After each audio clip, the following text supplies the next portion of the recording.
Guys, you're probably wondering, why are all these 40-year-olds buying sports cards? I'm about to tell you why. Stick around.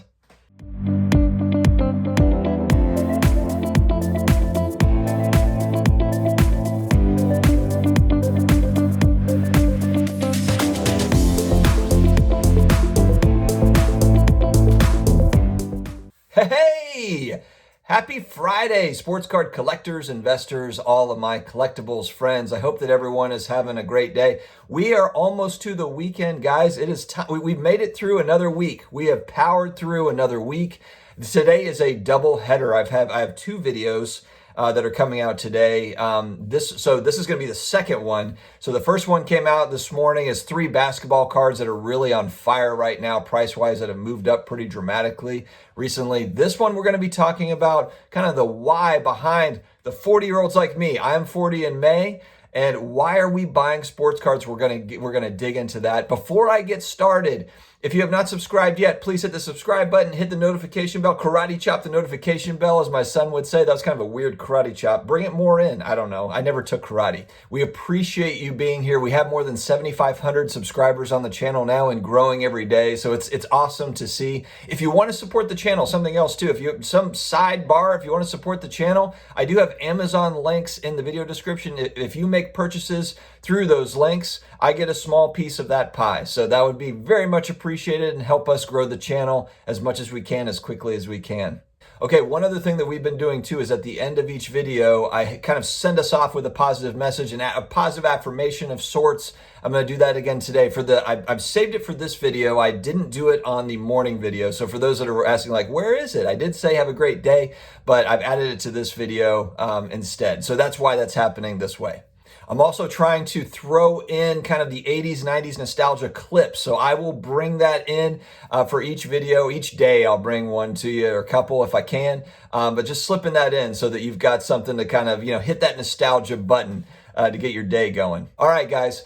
40-year-olds are buying cards there's a few different reasons. I'm going to talk about my experience and kind of the why, and I'll break it down into a few different pieces of this thing. So first off, this was a time, if you're talking about, for me as a 40-year-old, we're talking about the 80s, 90s. This is pre-internet time. This is when kids actually went outside and played outside all day. There was the first advent of kind of video games coming in with Atari had been around, but the NES was kind of just getting going, the original Nintendo. And that was, a groundbreaking thing. It was a groundbreaking thing back then. It was really just playing outside football, basketball, baseball with my friends, or it was, playing Mario Brothers or playing, Zelda and some of these other games on the regular Nintendo. We're thinking back to days where we had no responsibilities. We weren't dealing with, the stuff that we're dealing with today globally.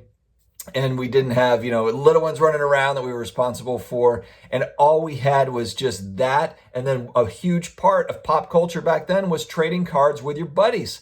That's what it was. You were actually, it was abnormal if you did not collect cards back then, because sports cards and non-sports cards, Garbage Pail Kids, Marvel cards, all that stuff was in gas stations. It was in grocery stores. It was everywhere. They printed until the end of time. They really just printed the heck out of this stuff, and it was everywhere. It was distributed everywhere.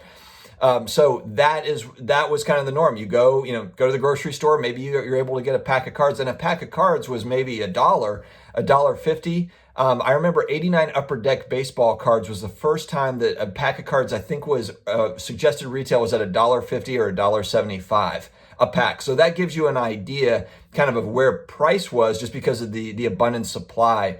89 Upper Deck was $1.50, $1.75 a pack, and like a pack of Donruss baseball or basketball cards, like $1 a pack, 75 cents a pack. So it was widely available. It was at a price point where you could get, a pack of cards. You could get, your Big League Chew, get a pack of cards. That's what my buddies and I would ride our bikes up to the gas station. We would get a pack of Big League Chew. I saw a really funny meme. I put it on my Instagram a couple months back, but it was basically like the best 30 seconds of flavor that you'll ever have. And it was Big League Chew. And there, no doubt, it's like that first surge of sugar or whatever hits you, and then it very quickly that flavor goes away. But it was just cool. It was a huge package of gum. It was part of my childhood, and a lot of people will remember that too. Big League Chew, maybe getting like a slushie, the slush puppy.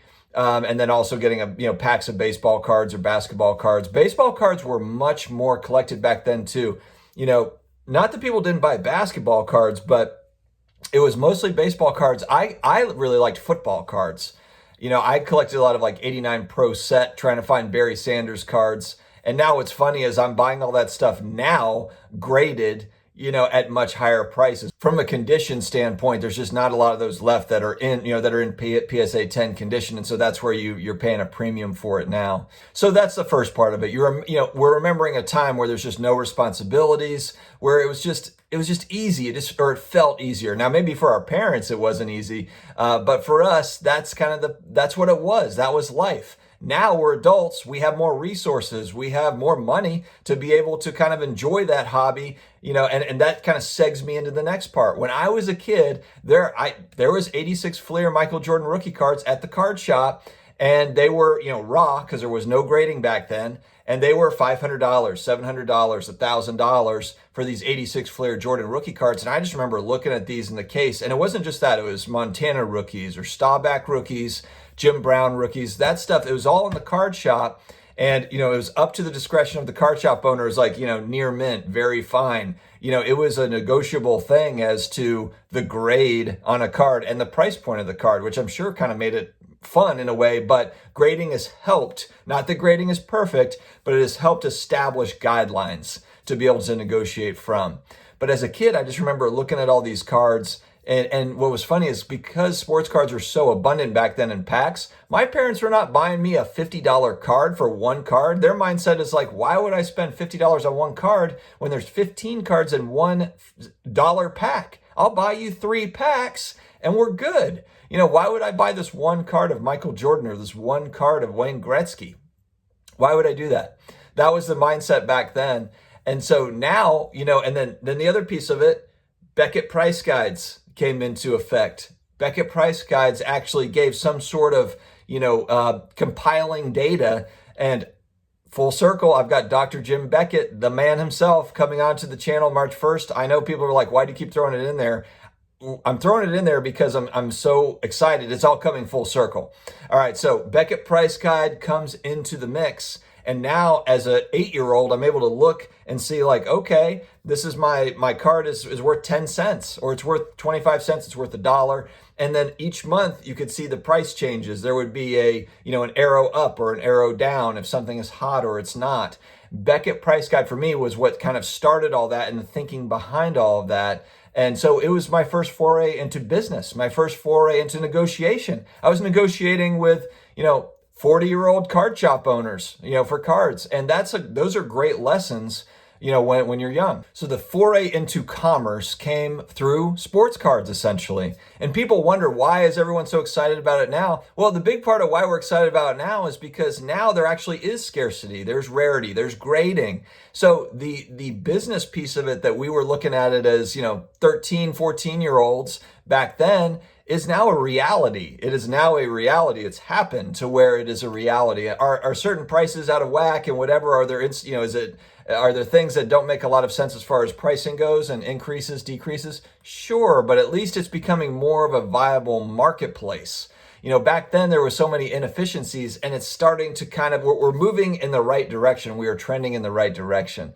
So it's all of these things, guys. It's the nostalgia of being young. It's the business piece of it. It's the negotiation and all of it that comes with it. And then it's just remembering a time that was just a different time, more of a simple time. Even cell phones. There was no cell phones in 1989, at least that I remember anyway. Maybe someone had something gigantic, but there was no cell phones. Nobody was just sitting on their phone and nobody was locked in, online. It was a very, very different time, a much more simple time. And I think that as we progress, we appreciate that more and more. I certainly do. I appreciate those times for the simplicity of it, spending more quality time with people, with friends, with family. All right, so let's end on a positive note, positive message. There is a quote, and I'm kind of butchering it, but this is the gist of it, where, the past is the past, it's done with. The future is unknown. We don't know what it's about, but the present is a gift. And we have to really keep that mindset. And